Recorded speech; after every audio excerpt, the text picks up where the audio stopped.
Welcome back to another one. Today we're starting a brand new series. Here we have treehouse in Ontario. We're about to install stone on the front. It's a bit of detail. Let me give you a walkthrough. This is the stone that we have here. You see here, this is the stone. And in the middle section over here, let me take you over here. So they're gonna be with that gray stone that we have here. And right here go all the way up, gonna be a white stone. So we're gonna go with a white stone with a federal color mortar, and over here gonna be with a type N regular mortar over here. So we have three. You just see here, Chris can spin the camera a little bit, show you the details. We have three of them. We have this one over here. Just want to take you over here as well. We also have this section. Right where you see the wooden frame is going to be aluminum. Right here we're going to use block to install block right along. Right where on top of the garage we're going to go with a sill, go right across. And also above the window we're going to go with a sill right across. So we have that one, we have this one, and we also have that one over there. And install all three of them. So with no further ado, let's dive right into the video. Before we jump into the video, go ahead and give it a thumbs up and subscribe for more upcoming video like this one. Let's get started. Alright, let the fun begin. So here on this concrete ledge here, homeowner had a piece of lintel just to expand the concrete ledge a little bit more bigger than what it is right now. So I start by adding my weeping plastic to my foundation ledge. As you see, the angle line is uneven, so we have to cut our stone to accommodate for the angle line later on coming up. After I install my weeping plastic, I go ahead and I install my Tyvek over my weeping plastic. Followed by that, I go ahead and I tape the joint. All the joints of the Tyvek need to be taped right beside the door, the window. All those here need to be taped. Now we're measuring our stone so that way we can work to reach right up to the top of the garage door. Here you want to measure the biggest size stone you have. Start mark from the top, come all the way down to the bottom. That way if you need to put a cut, you would more likely put the cut right down here at the bottom. Now we start to install our stone. It's very important to catch the first stone that you're installing onto your foundation ledge, square, level, plumb, 100%. It's just like building a foundation. If the foundation is not correct, the entire building gonna be messed up. So take your time, no rush. Make sure you get it done and get it done right and proper. So what I did here, I put the first one, that way I can work off it to catch the small piece down at the bottom there. And you might gonna see the band as we go. It's a little bit different in one corner from the other corner. And this job here, we're working with a drawing. So all of what I'm doing here, the pattern, the design, the layout, everything is according to the drawing that was provided by the homeowner from the architect. So we're just going off the drawing. Homeowner wanted exactly how it is on the drawing, and that's how we're gonna do it. Now, keep on watching as we go in the video, you will see what I mean. So here we have some bolts we have to cut into our stone so that way we can have our stone fit directly over our bolt.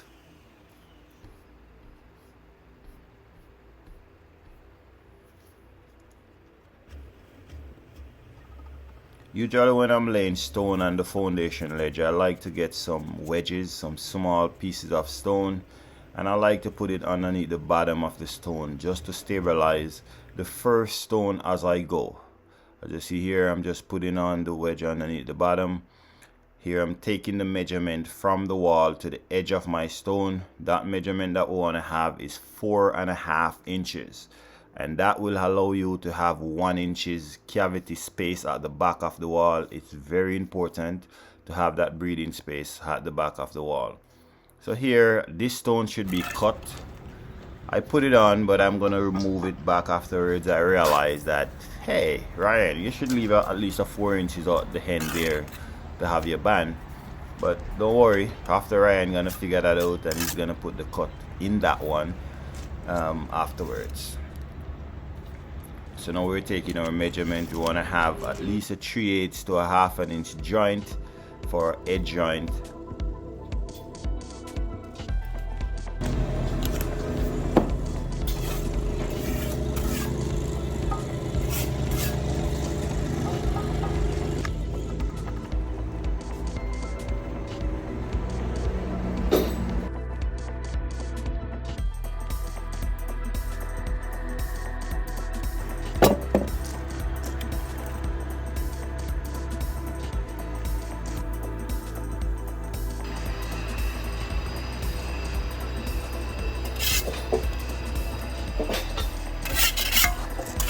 Another thing here that you want to make sure that you have is some reference line. As you see in the corner, I'm not sure if I catch that in the camera, but as you see, we have the line right there at the corner that as a reference line. We're going to work with that to maintain the straightness of the wall. Here, as you see, I'm putting my line block just to check to make sure this end is square with the other end over there. Now if you don't have that other end already laid, you want to measure the same measurement that you took over this side. So over here we have 4.5. we want to measure 4.5 at the other end where we have our line running across, so that way once we bring that wall up, this wall should be square with that wall once we take the same measurement from this end over to the other end. Now it's very important to have a reference line, like I mentioned earlier, in all three corners, one to the door, one to the other end, and one in the corner. That way your job look very professional as you go up. Like I said earlier, your boy Ryan put the cut now, so as you see here we have the cut right in the corner there now. I believe that's either 5 inches or 4.5 inches we have there. Okay guys, so this is where we're at now. Install our sills. So here they just use a sill so that way they can maintain the same, you know, curve or groove that they're trying to go with here. We have some rain earlier, so you might see it looks a little bit wet because of the rain that we had earlier. Now we're just gonna continue on with the upper level now. Unfortunately, I didn't get to show when I'm doing the sill installation, but coming up in the video we have lots more sill that we're going to be installing, so that way you guys can get an idea of what we're doing.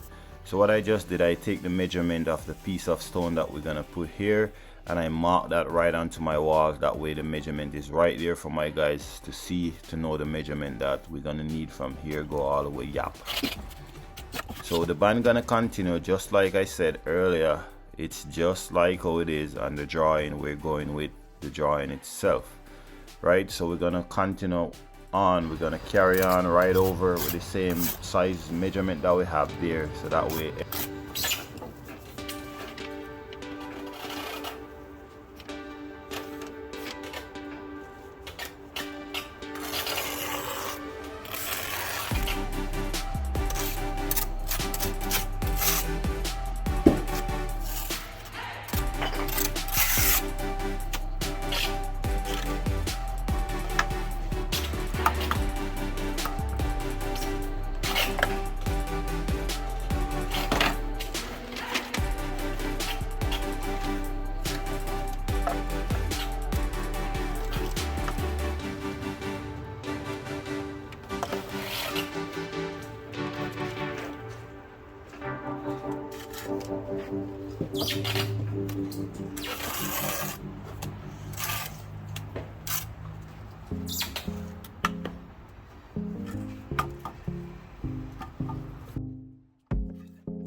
So here I'm just plumbing from the bottom joint, so that way we have a nice straight line right above to carry on our band that we have there.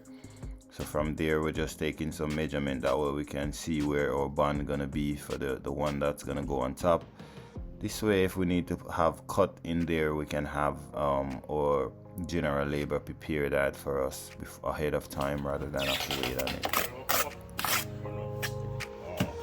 You can go and do, me set up scaff meanwhile, man. Whenever I need cutting, you can just come back home from the cut.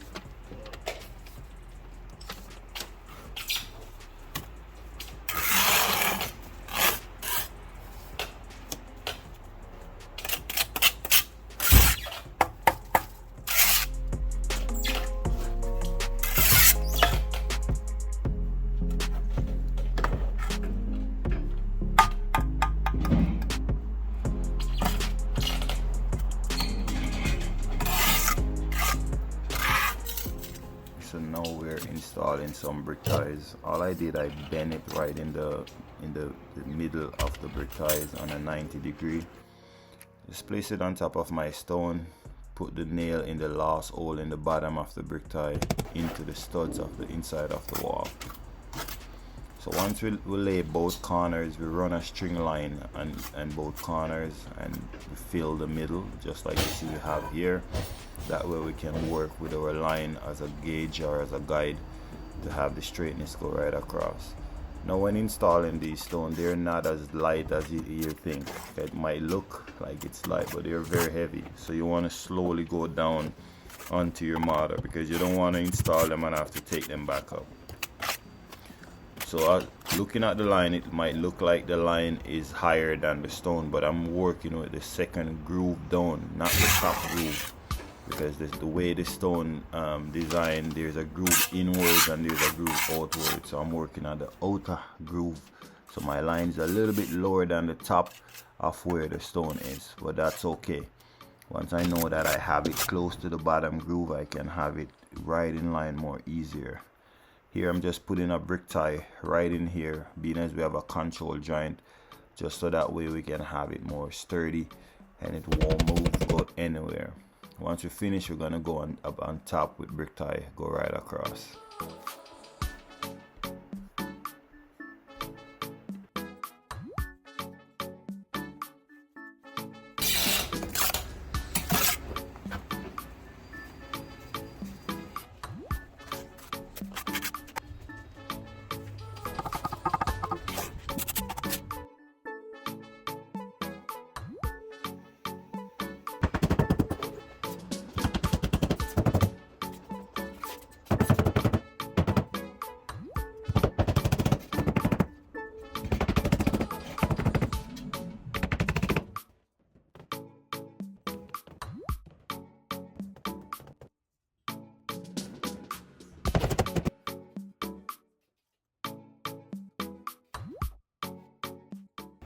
Because we need a flashing for here, for the roof. I tell Chang already, he said he's gonna... Okay. Yeah. The flashing he's buying now. You should get the plastic same place, no? Plastic there.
Kun lang natin fan leppan istället.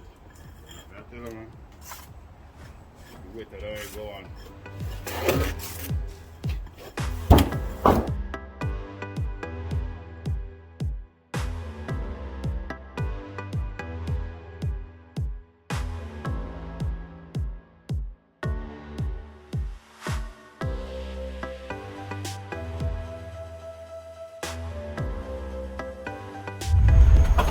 this is where we at now.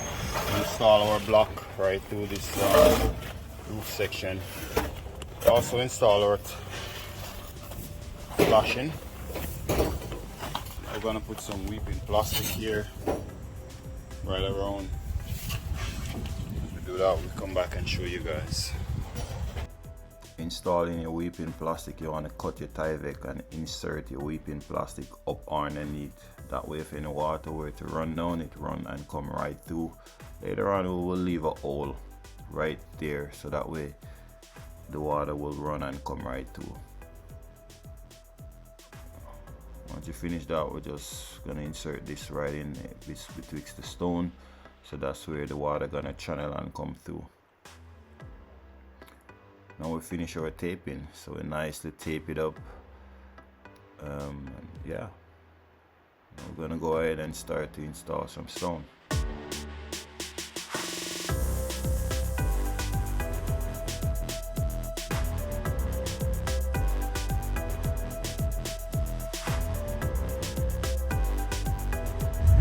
So we finished to install our weeping. So we finished to install our flashing. See here, we leave our weeping hole below our lead, right on top of these 3 courses from the flashing up. We're gonna go with sills right along. This is how she is right now. Finish this section. Put a strap right in the corner there so that way we can run our line to have it nice and straight. We'll build a lead here. String a line, that way we can run the line just to have a straight line go right across. Now we're just gonna fill in the gap right now. Right, we're just gonna fill in here.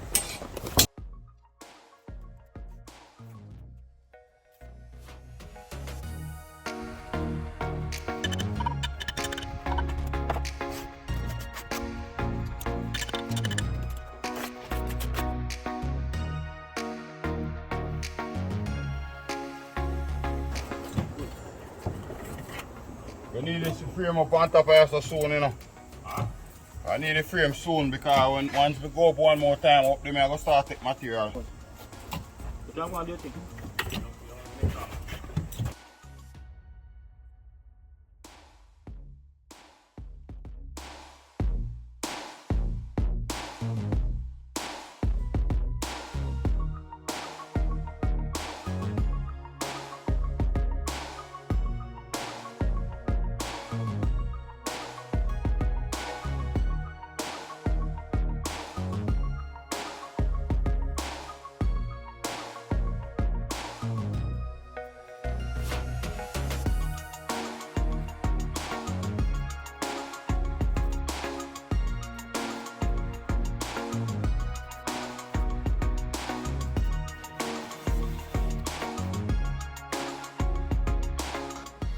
What's your guys' start on the way this sill install here?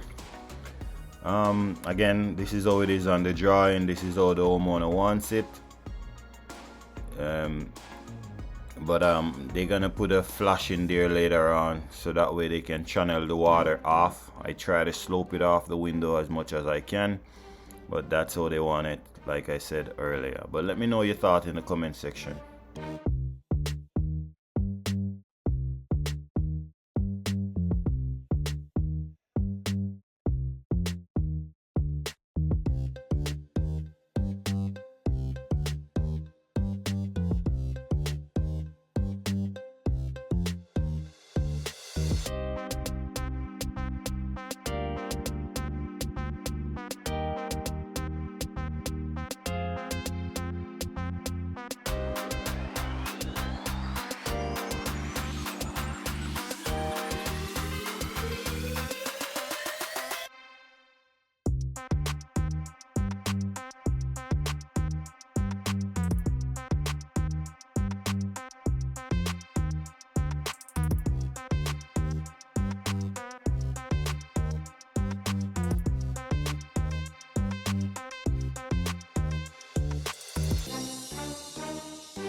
You see here, put a cut right on top of my sill because we're gonna have another sill running right around. So the next stone that's gonna go right here, and then afterwards we're gonna have a sill. It's always better to work out the measurement. That way if you need to put a cut, you put it right onto your sill. Here we leave out some brick ties every course as we go up, because the stone that's gonna go here is a white stone, different sizes, so we leave these brick ties out. That way we can tie them with the existing wall that's gonna go there. So that's how it looks for now. We do our joint, we leave it there for it to dry properly before we go ahead and clean it up. Now we're gonna go and work on that other side while they set up the scaffolding to work right here.